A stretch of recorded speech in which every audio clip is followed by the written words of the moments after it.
Whether the team is performing clean or unsightly, we'll cover it all here on Washington Football Nightly. I, of course, am your host, Louie T. Thank you for joining me.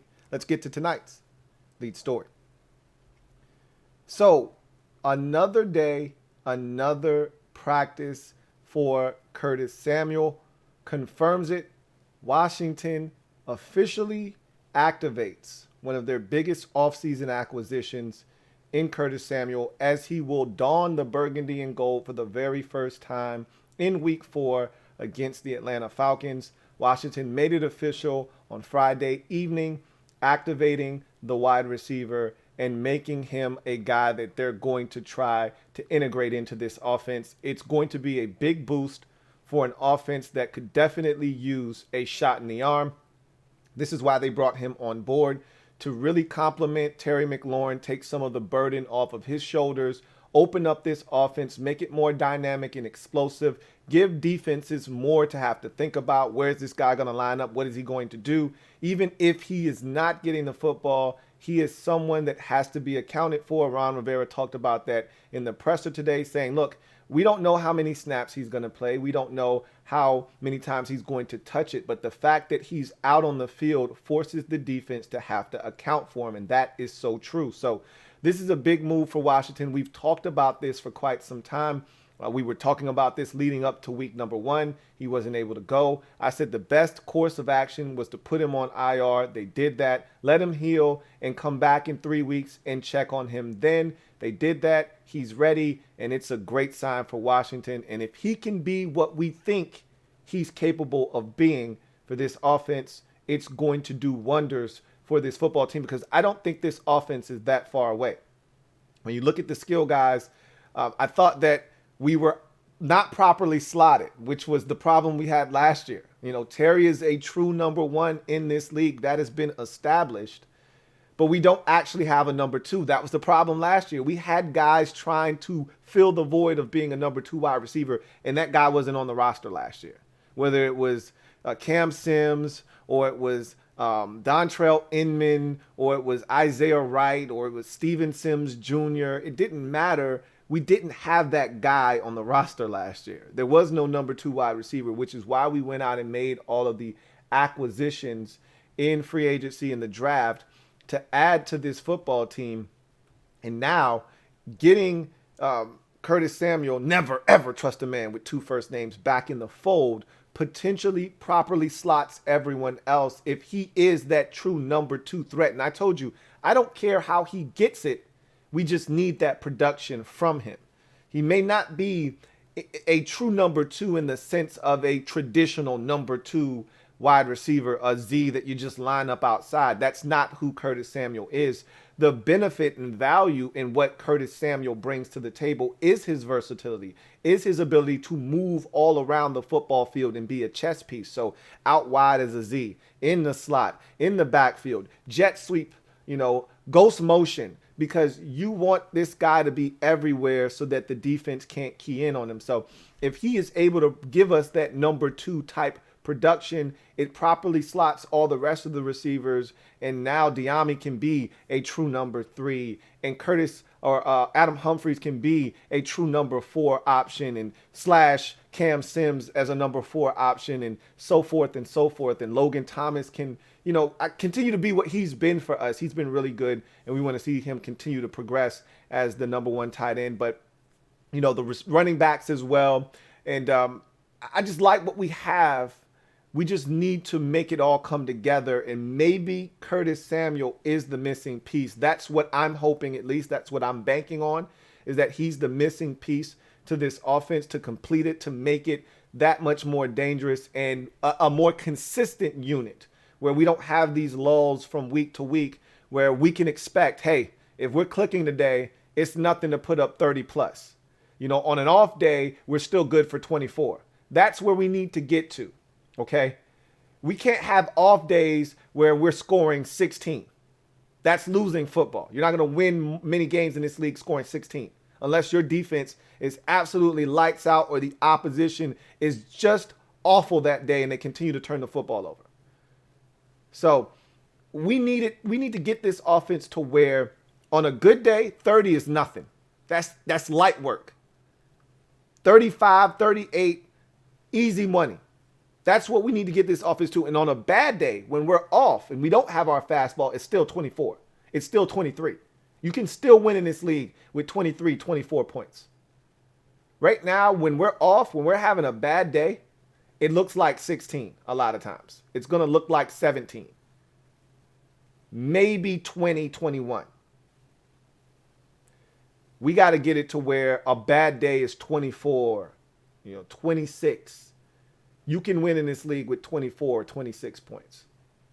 It's hard to win when you only score, 20 or 17 or 16. And that's where we are right now. When we don't have a good day, it's right around that area. So we're hoping that Curtis Samuel continues to help this offense evolve and grow, help Scott Turner evolve and grow as a play caller, and makes his job a lot easier. Makes everyone's job on the offensive side of the football a lot easier. We'll see what kind of an impact he has. Let's not overstate his importance in this first game back. I don't know how often he's going to see the field. I don't know how much they're going to try to get out of him. He can't possibly be in football shape to this point. So I'd imagine that we'll see him as often as you would expect to see a guy that hasn't played in a game all season long, and we're entering week 4. I'd imagine that if we have 55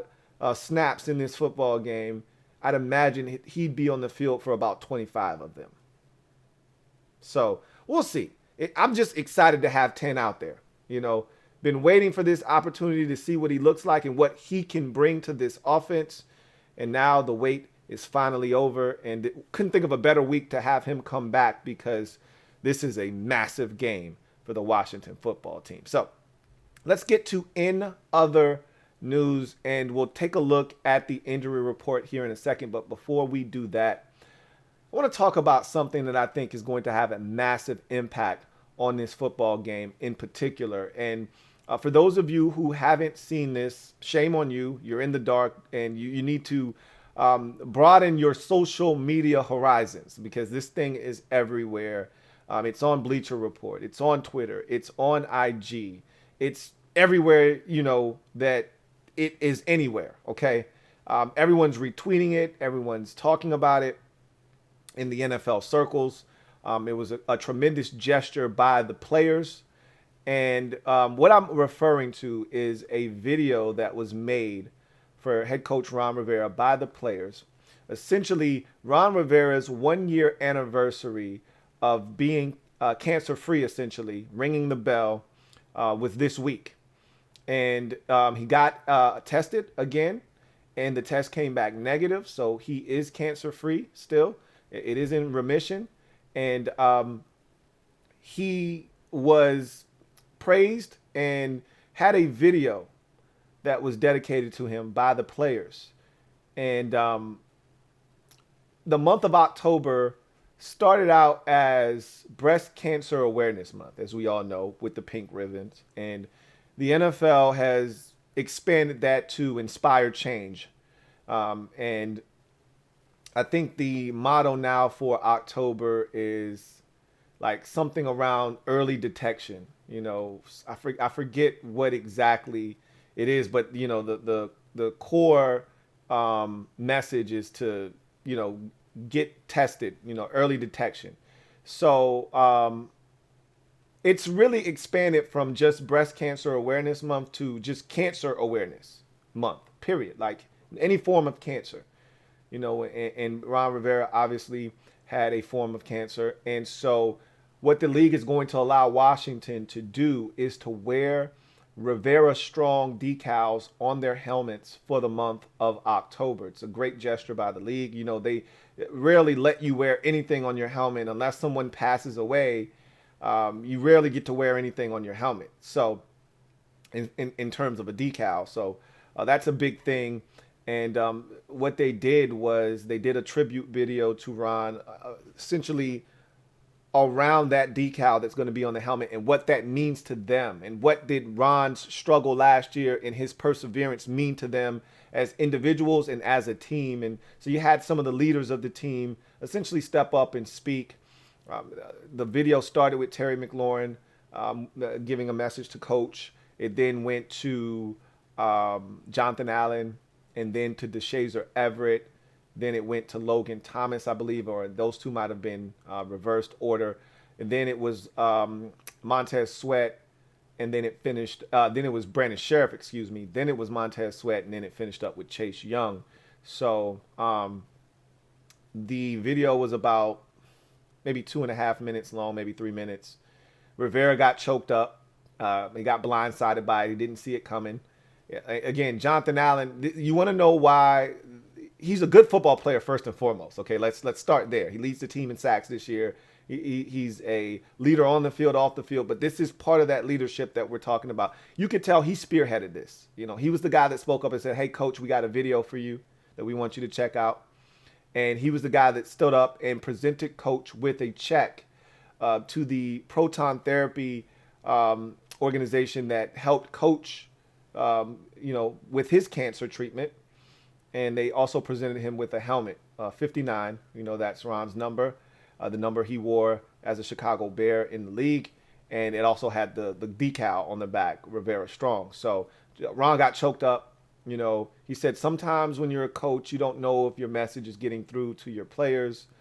But this kind of confirms that it did. And I really appreciate you guys. Can't thank you enough. And he had to cut it off because he was going to cry, and he didn't want to cry in front of the guys.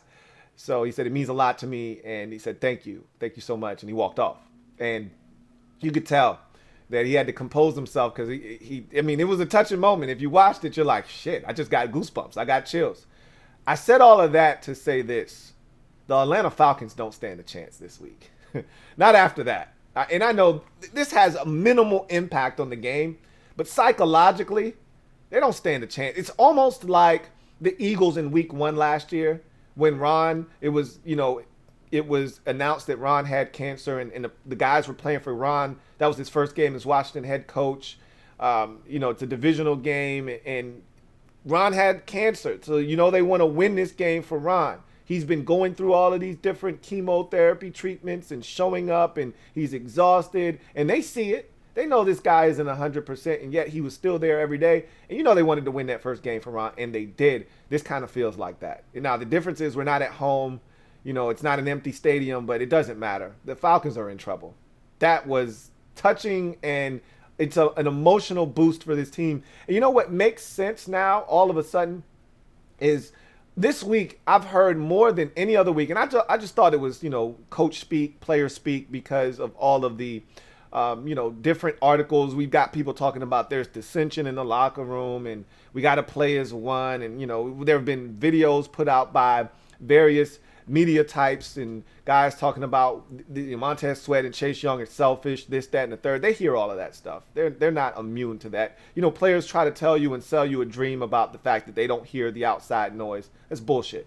Now, these guys, especially these young guys, they live on socials. They see everything. They may not respond to it, but they see everything because their phones are literally attached to their hands. They're always on social media, so they see and hear just about everything. If they don't hear it themselves, somebody brings it to their doorstep and they hear it. So there's no way that these guys don't know what's going on and what's being said about them. So I thought a lot of what we were hearing from Jack Del Rio in particular, I love these guys, I love this team. It's a great group of guys. I thought that's what you generally hear. Like, no one's going to say, I can't stand the players and the coaches in the locker room. But you had offensive guard Eric Flowers say, this is the best group of guys I've ever been around. He said, I've been in locker rooms where I couldn't stand coming to work, and it just makes playing football difficult when you don't like the guys that you're on the team with. He said, I love these guys. I genuinely love these players. I love coming to work. This is a great environment because of the guys in that locker room. And so when you hear that over and over again, and you're hearing that from coaches, and Rivera said, I love this group of guys. Now it makes sense. It all makes sense now. This video and that gesture by the players, they weren't prompted to do this. They did this on their own. Okay? Them doing this is a sign of unity, a sign that this is a together locker room. This is just different in Washington right now, okay? The feel-good stories don't come out of Washington. They never have under the Snyder regime. These aren't the kind of stories that usually get pressed for Washington. It's usually something dumb happening with the organization and us fumbling another situation or botching another opportunity. That's what usually comes out of Washington. It's another example of this organization changing its colors, so to speak, or as Rivera has said, changing the culture. It's a different day in Washington. No one wants to hear about winning off the field. I'm aware of that, okay? I am totally aware, and that's what this feels like, winning off the field. But this winning off the field is going to contribute in a major way, I believe, to team unity, which is then going to help win on the field. This couldn't have come at a better time for us as a fan base, but more importantly for the players in that locker room, because I think this is a galvanizing force. And the Falcons are in the wrong place at the wrong time. Let's take a look, though, at the injury report for the upcoming game for both teams and see where both teams stand heading into Sunday's game. So, Washington, I told you the two offensive linemen, you might as well take them out of the equation. Charles Leno Jr. and Brandon Sheriff, for me, weren't concerns. They were both going to be fine, even though they didn't practice on Wednesday. Both have practiced fully the last 2 days. They're not even on the injury report in terms of game status, okay? So let's move them from the equation. Let's look at the bottom three guys. Benjamin St-Juste, Matt Ioannidis, Antonio Gibson. We start with Benjamin St-Juste. I told you I didn't think he was going to play this week. You get a concussion, generally you're out for a week. It's rare that a guy gets a concussion on Sunday and is able to play the following Sunday. That's very rare, okay? So I had my doubts. Those doubts were confirmed. He hadn't practiced all week. He did not practice Friday. He is out for the game on Sunday. That's a big blow because I've already said this. He's been the most consistent corner in our secondary this season, which is a shame because he's the least experienced corner in our secondary, yet he's been the one that we can count on the most to this point. So hopefully the young fella heals up well and quickly and is able to come back next week for the New Orleans Saints. Get well, Juice. We're praying for you, bruh. Matt Ioannidis was a full participant in practice today. That is a far cry from him being out of practice yesterday. And maybe that was just for precautionary measures, just to make sure that they didn't overdo it with his knee because he was limited on Wednesday. Maybe they just said, all right, we like what we saw on Wednesday, but we don't want to push him too much. Let's let him rest today. We'll come back Friday. We'll try it again, see how he feels on Saturday, and then we'll go from there. So he was a full participant on Friday. That's a great step towards him playing. Now let's see how he responds on Saturday. Of course, we won't know, but they will, and we'll find out. Because remember, I told you I didn't even think he was going to make the trip with the team on Sunday last week to Buffalo, and he didn't. And this time I think he's going to make the trip because he may be a game time decision. I think he's going to play personally, but again, I don't know how he's going to respond to a full workload on Friday. We'll see. I've got high hopes for Matt Ioannidis coming back to the lineup in week number 4. Same for Antonio Gibson. He had a shin contusion.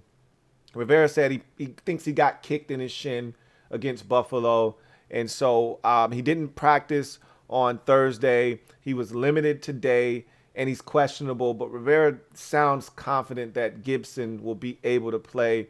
I'd be shocked if Gibby doesn't play, to be honest with you. I think he'll be out there, but we'll see. You know, these things are really fluid, and again, you never know what happens between, Friday and Sunday that could, steer a guy in a different direction and ultimately leads to him not playing. So we'll see what happens for Gibby, but my first sense is that he's going to play. Same with Ioannidis. I think St-Juste is the only guy that ultimately misses this football game for the football team.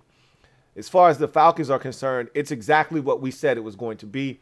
All of the guys at the bottom of this injury report had been full participants pretty much for the better part of the week. And we thought they were going to play Frank Darby, the wide receiver, Colby Gossett, the guard, Eric Harris, safety, A.J. Terrell, corner. All of those guys have been practicing all week. So we thought they were going to play. They're not even listed on the game status. The two guys that I said were in question that I didn't think were going to play were the two ankle guys. Defensive lineman Marlon Davidson and Russell Gage, their wide receiver, both with ankle injuries. Neither of them had practiced all week, and that continued on Friday. Both have been ruled out for Sunday's game. The biggest one there is Russell Gage, because the Falcons don't have a lot of wide receiver depth right now. They're struggling at that particular position. Russell Gage was one of their better receivers, probably their third best receiver on their football team. Although with Cordero Patterson's emergence, and he's more of a running back slash kick returner slash receiver, he's kind of a do-it-all, jack of all trades type of guy. He's probably been their third best option, or second best option at receiver. So Russell Gage, to me, is probably their fourth best option right now. But in the wide receiver, the true wide receiver sense, he's their third best, behind Zio and, of course, behind Calvin Ridley. So they are going to really miss Russell Gage because they don't have a lot at wide receiver. So that one stings for the Atlanta Falcons. Marlon Davidson gives them depth up front along that defensive line. And so those two guys being out is a big help to Washington. We'll see if we can take advantage of that or not. So Curtis Samuel being back in the lineup is huge. We'll see how often they use him, as we talked about already.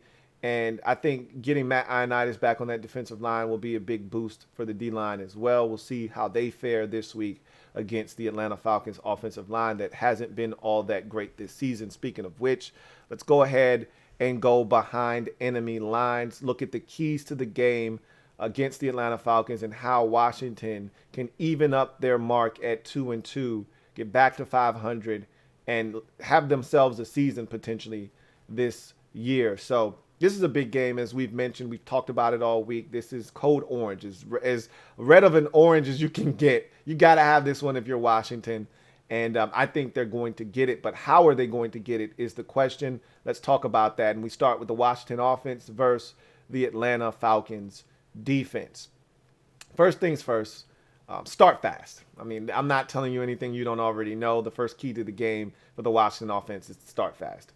They have not scored on an opening possession all season long. As a matter of fact, they haven't even gotten a first down on an opening possession this season. Three and outs to start this season off in their first 3 games. And so even a first down is a fast start for this football team, as they haven't been able to get out of their own way. They had a first down against Buffalo on the first possession offensively, and had a J.D. McKissick offensive pass interference, which I thought was a bogus call, but J.D. shouldn't have put the officials in a position to make that call. Bottom line is, we've got to start faster on offense. It'd be great not only to start fast and at least get a first down, but to actually, move the football. I want to win the toss. That's the first part of starting fast. Win the toss, start out on defense, get the ball after halftime, have the defense get a stop, and then the offense actually put up some points. That'd be great. That'd be the most ideal start possible for this football team, looking to get out of this funk that they've been in to start the season off with these slow starts on both sides of the football. Start fast is the first key of the game offensively for Washington. The next key to the game for the Washington offense is to win on early downs, okay? Win on early downs. Specifically, first and second down, obviously, are your early downs. When we've proven to this point already, and maybe this changes as the season goes along, maybe this changes with Curtis Samuel, but we've proven right now that we're not an efficient third and long offense. We just can't convert 3rd and 7, 3rd and 8, 3rd and 9, 3rd and 10, 3rd and 11, 12, so forth and so forth with any efficiency. Anything over 7 yards, and we struggle to convert on third downs, and we can't put ourselves in that position. We've got to be able to put ourselves in a position to convert on third downs, 3rd and 4, 3rd and 3, 3rd and 2, 3rd and 5. These are all manageable down and distances that we've been able to handle this season. When we get to 3rd and 8, when we get to 3rd and 12 or 3rd and 10, that's when we get ourselves into trouble and ultimately have drives ended. So really, what we need to do is really win the early downs, but also stay out of our own way with penalties. Like, you can't have, and I've talked about this with this team, you can't have a 10-yard penalty on 3rd and 2. That's what we had against Buffalo. Can't have a 3rd and 2 penalty that makes it 3rd and 12. We're not capable of consistently converting 3rd and 12. Stay out of those situations. We can't have a 2nd and 7 holding penalty that makes it 2nd and 17. We're not a good enough offense to get half of that and bring up a 3rd and 8 or 9 and then convert that on 3rd down. Like, we can't put ourselves behind the sticks and expect to overcome obstacles and really be the kind of offense that we want to be right now. That's not who we are right now. And again, we may evolve over time and become a much more efficient offense that can overcome, 3rd and longs. But that's just not what we are. We don't overcome penalties. We don't overcome mistakes. We have to be in 3rd and manageable. And I think the best way to do that is to win the early downs. And hell, how about getting a 1st down on 1st down or a 1st down on 2nd down? It's not illegal to get 1st downs before 3rd down. So it'd be nice to do that as well, not put yourself in a position where you have a bunch of 3rd downs in the game. But if we are going to do that, if we're going to revert back to our old ways, which last year we consistently had to convert 3rd downs, then put yourself in 3rd and manageable situations. Win on early downs if you're Washington. The next key to the game is to have at least one explosive play on offense. In each of the first 3 games, Washington has had at least one explosive play. And that needs to continue in this game. I'd like to see multiple explosive plays. And what actually constitutes an explosive play? For me, it's 30 yards or more on a play. Okay? In the NFL, I think they may actually constitute, it might have to be 40 yards or more. But for me, I want a 30-yard or more play. That's explosive to me. 30-yard chunk. You're eating up essentially a 1/3 of the football field when you make a play of 30 yards or more. So I take those all day long. We had 2 in week 1 versus the Chargers. Terry had that ridiculous catch on the sidelines. And then we also had the pass interference when Fitzpatrick chucked it deep to De'Ami Brown. That set up a scoring opportunity. So we had 2 in that game. We had 1 versus the Giants, the 56-yarder to J.D. McKissick down the sidelines. And then we had the 73-yarder against Buffalo on the screen to Gibby. So we've had some big plays this season. I'd like to see more of them, but, just at least one in this game feels good. That's what we've been to start this season off. I'd like to see those numbers, multiply. I'd like to double that output from last week. We only had 1. It'd be nice to have 2 this week, but just give me 1. I'm only asking for 1. Need an explosive play in this game. That'd be great if you're Washington, because everything seems to come so hard for this offense. We have to struggle. We've had 1 drive this season that was 3 plays or fewer, and that was the touchdown drive against the Giants with the 56-yarder to J.D. McKissick and then the touchdown to Ricky Seals-Jones. Every other drive that we've had this season, essentially, we've had to work hard to get into the end zone. I'd like to see us have some explosive plays and cut down on the number of plays it takes us to get into the end zone. Now, I take that back. I think that Gibby screenplay might have been a 1 or 2 play drive itself. I mean, it was 73 yards, so we weren't on the field very long for that one. I think that might have been a 2-play drive, honestly. So I think that makes it 2 drives that were 2 plays or less. So we don't do that very often, but it's nice, obviously, as we saw in that game, when you are able to do that. The next key to the game for Washington: score touchdowns, not field goals. Got to execute in the red zone when you get those opportunities. I'm going to tell you, we've actually been really good in the red zone this season. One of the better teams in the league right now. We're 6 of 8. And if you do quick math in your head, that's 75%. I mean, we're executing when we get opportunities. The problem is we haven't had a lot of opportunities. In 3 games, we've only had 8 red zone opportunities. The Bills had 6 in the game against us and converted on 4 of them. So 8 in 3 games is garbage, okay? It means that we haven't been down there nearly enough. Now, if you're scoring outside of the red zone, who cares how many opportunities you get in the red zone? All we care about is points. If you're scoring from 30 yards out or 40 yards out, even better. But if you're getting If you're an offense like ours, you're not scoring from 30, 40 yards out. You're going to have to get into the red zone in order to score. And we've executed when we've gotten down there for the most part, as I told you, 6 of 8 in 3 games, but that's not enough opportunities. But aside from that, we need touchdowns in this game. We need to score points. We don't need field goals. We need touchdowns. All right, touchdowns win games. Field goals do not.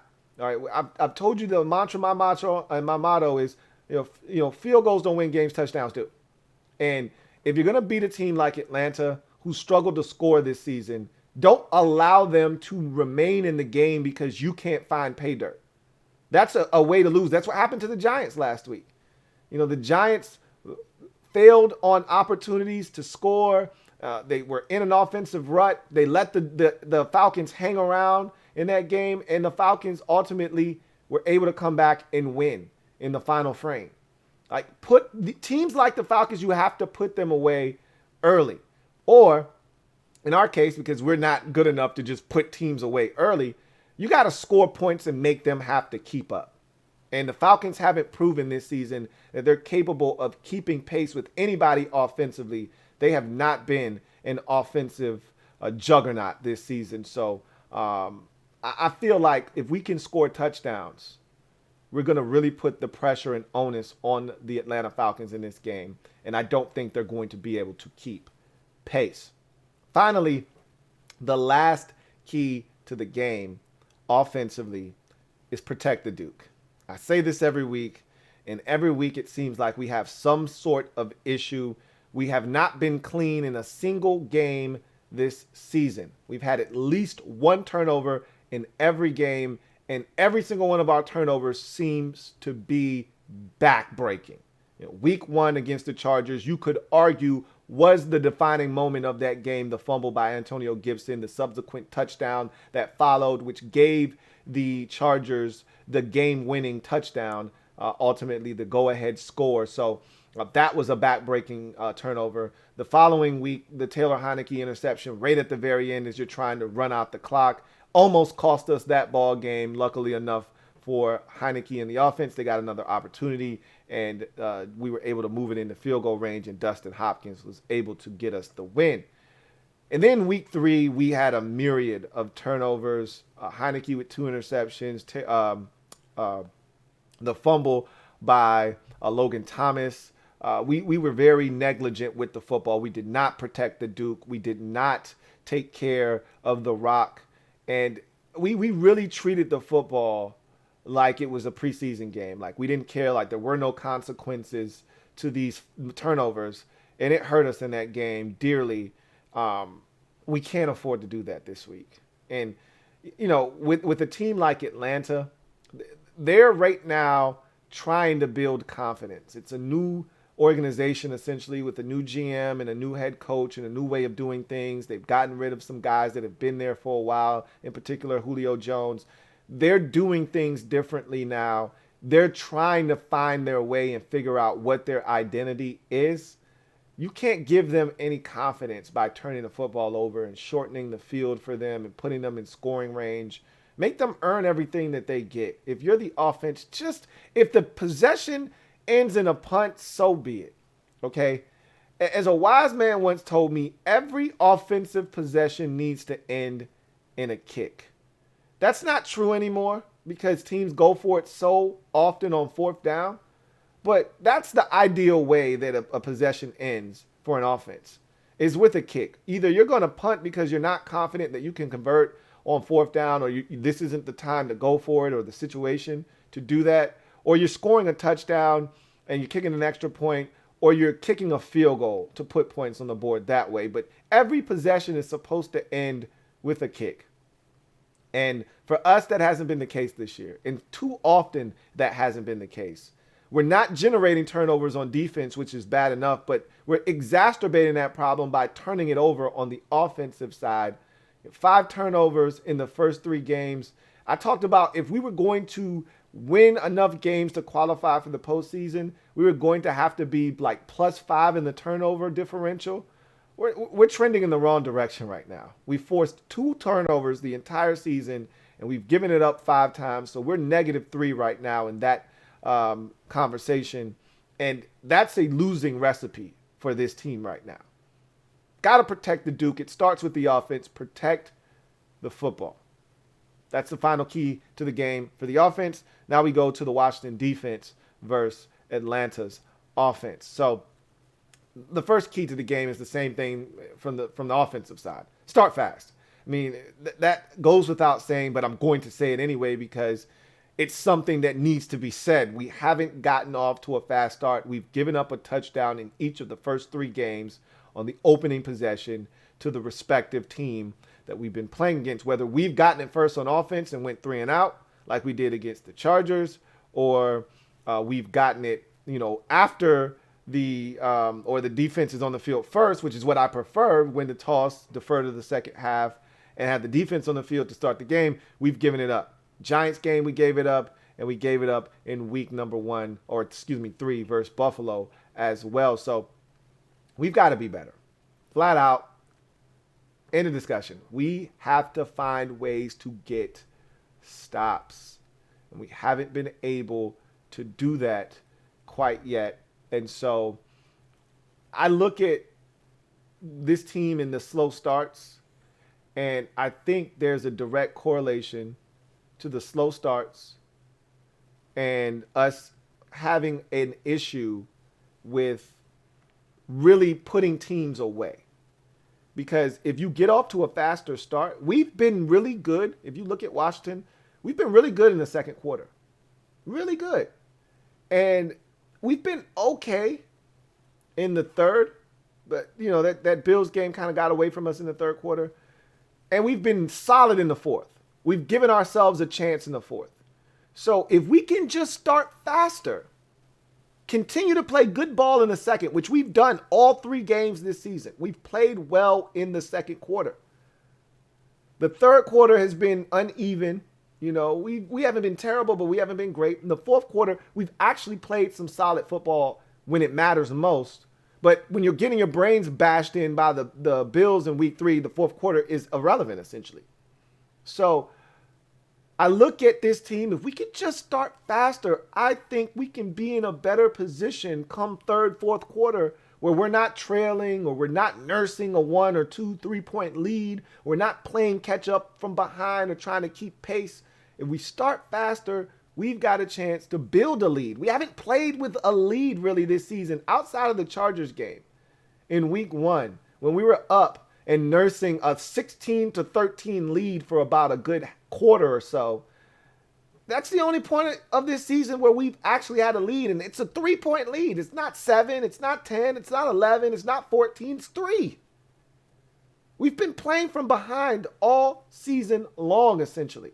We were briefly ahead against the Giants. That didn't last very long, and then we were playing catch up the remainder of the game.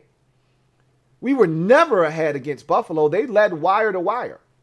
So for me, I look at this team, I look at the slow starts, and I say we have to get off to a faster start against Atlanta. The next key to the game, get stops. The Falcons right now are averaging 16 points a game. They can't score the football. They're struggling. We have to get stops. I don't even want turnovers in this game. I'm not even going to ask for them, okay? At this point, we're not a forced turnovers type of defense. Maybe that will evolve into that. Maybe we'll get on our horse and we'll get back to the fundamentals and the basics as everyone's been talking about, and we'll start generating turnovers, and they'll come in bunches as they often do in this league. But right now, I don't even care about turnovers. You know what I want? I just want a good old-fashioned stop on third down and force the opposition to punt the football. Get it back to the offense. And you know what? I've been crying about field position and not having good enough field position. Okay, whatever. If we got to start at our own 7 and we got to go 93 yards for a touchdown, so be it. I just want the offense to have the football, okay? And if you can get stops, if Tressway pins them at their own 4, or if he pins them at their own 11 and you get a 3 and out, the offense is going to get great field position. So just get stops, okay? I love turnovers, but you know what? Just get me stops. At the end of this game, I want to look at the statistical data and see that the Falcons were 2 of 13 on third downs. That's what I want to see. I don't need to see that we forced 3 turnovers. It'd be nice. But I just want to see that the Falcons were 2 of 13 on third downs. That's going to lead to a Washington victory. That'd be great. Get to Matt Ryan or speed him up is the next key to the game. All right, look. We haven't gotten to the quarterback enough. That's an understatement. That's the thing that everybody wants to talk about. Chase Young this, Deron Payne that, Montez Sweat this, Jonathan Allen, Matt Ioannidis that. The defensive line stinks. We're not getting pressure, yada, yada, yada. The secondary sucks, all of that good stuff. I get it. This is the week if we're going to start to generate pressure and get sacks. This is the week to do it. Matt Ryan is a statue. It's the first statue that we've run into this season. The offensive line of the Falcons are still trying to figure some things out. That's one of the weaknesses of their football team. They're going to, look, it's a copycat league, which is why I'm not saying we need to sack Matt Ryan. I'm not going to put a number on it. We need to sack Matt Ryan 3 times or else. Like a lot of people have been saying that if we don't get 3 sacks against Matt Ryan this week or more, then we're in trouble. I don't care about the sack total. I just want them to speed Matt Ryan up. This is a copycat league. The Chargers set a blueprint in week 1. That blueprint was followed by the Giants in week 2. The Giants did what they did to us, and Daniel Jones may have had his best day as a pro. And so in week 3, the Bills watched the Chargers and the Giants, and they copied it in week 3. And what do you think the Falcons are going to do in week 4? Take a guess. Okay? They see that the chip is bothering our ends. They see that keeping an extra guy in to help is hurting us. The quick passing game, getting it out of the quarterback's hand is hurting us. They're going to do the same things that everyone else has been doing. So I'm not going to be naive enough to think that the sack total is just going to jump because all of a sudden now Matt Ryan can't move like Daniel Jones or Justin Herbert or Josh Allen. They're going to get rid of the football. That's going to be their antidote to this pass rush. They're going to chip. They're going to double team. They're going to do all the things that everybody else has done and had success. So I'm not expecting 6 sacks in this game. For as bad as the Falcons have been on the offensive line, they haven't surrendered more than 3 sacks in any game this season. They've had 2 games this season with 3 sacks given up and 1 game with just 1. So it's not like Matt Ryan's a sitting duck back there and they're racking up sacks against the Falcons. Teams are racking up sacks. That's not the case.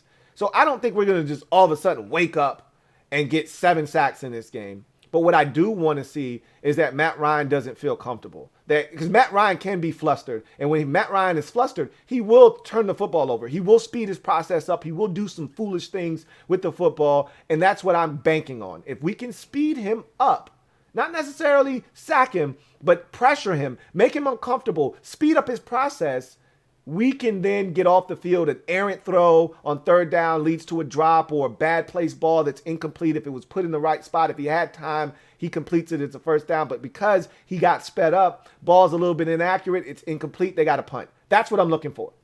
And if we get a batted ball like Tampa Bay did, and they had a couple of pick sixes when they picked Ryan off 3 times, or if we get Matt Ryan to be a little flustered, looking for somewhere to fall down, someone hits him, ball comes out, great.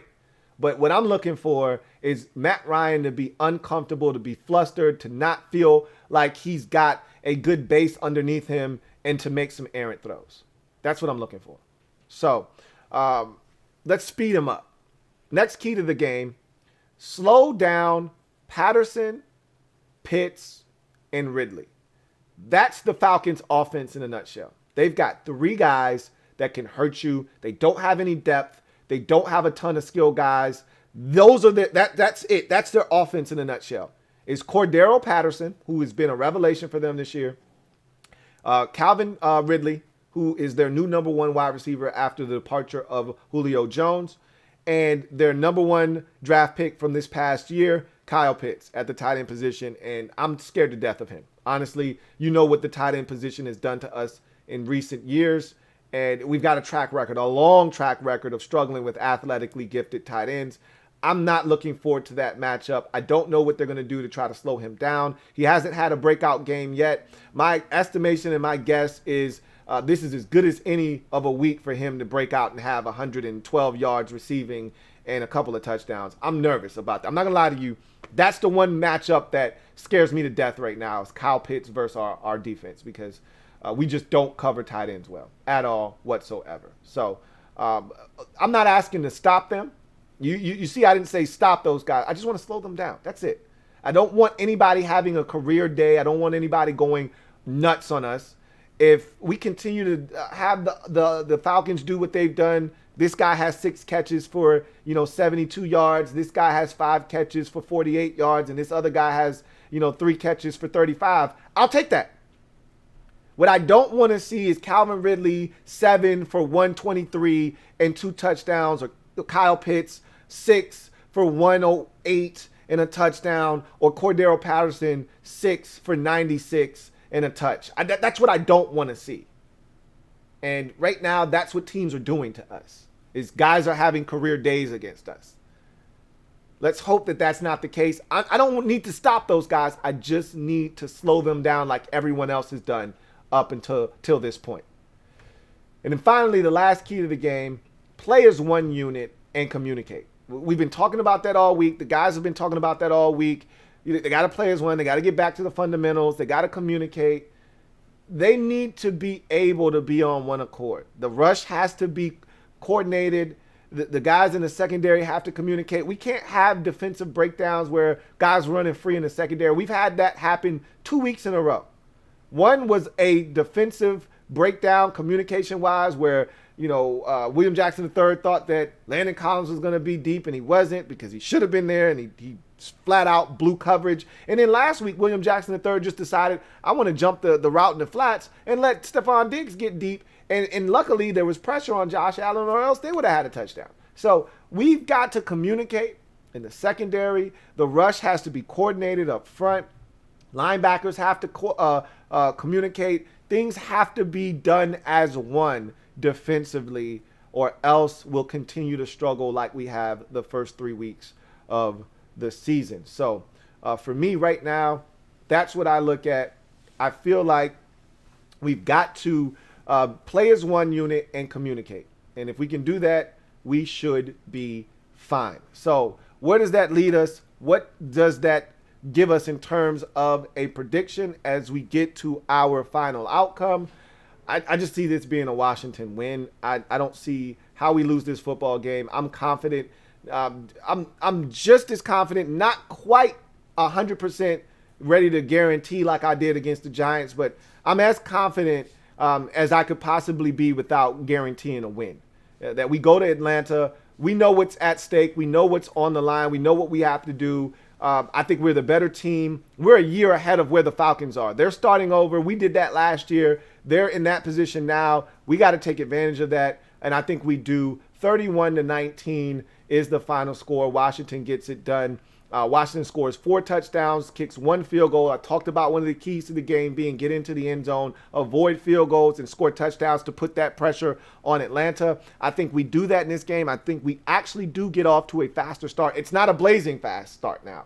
I don't know if we actually get an offensive touchdown on our possession, but the defense isn't giving up a touchdown to the Falcons on the opening possession. So I think we get off to a faster start, but I think the difference in this game is we start to build momentum towards the end of the first quarter. It bleeds into the second quarter. We have a massive second quarter where we score 21 points. All right. We take a 21-10 lead into the halftime break. We come out of the halftime break, and we kind of have it on cruise control for a while there. The Falcons try to inch back into the game. It's 24-16 heading into the final frame. The Falcons score another field goal to cut the deficit to 24-19. We then respond with a touchdown to extend the lead out to 31-19, and that is the final score in the ball game as we win 31-19 versus the Atlanta Falcons. The big difference is we score 4 touchdowns, kick 1 field goal. The Falcons score 1 touchdown, kick 4 field goals. That's the difference in the game, and that's how we win this football game. So that's my score and more. What is yours as we go into week 4 against the Atlanta Falcons. Leave it down in the comment section. Would love to hear what you think about this game and what the outcome will be and how it will be reached. Leave your comment down in the comment section. Also leave a like and a sub if you haven't already done that, and turn on your notification bell so you don't miss a thing. That's going to do it for me, your man Louie T, here on Washington Football Nightly. Remember, I am a Washington fan, etched in burgundy and gold. My Washington spirit will never die. Washington spirit will never fold. Until we meet again, hail to our beloved Washington football team. Fellas, you know what to do. Bring home the dub. Here comes the diesel. Here comes the diesel. There's the snap, hand to Riggins. Good hole. He's got the first down to the 40. He's gone. The 35, the 30, the 20.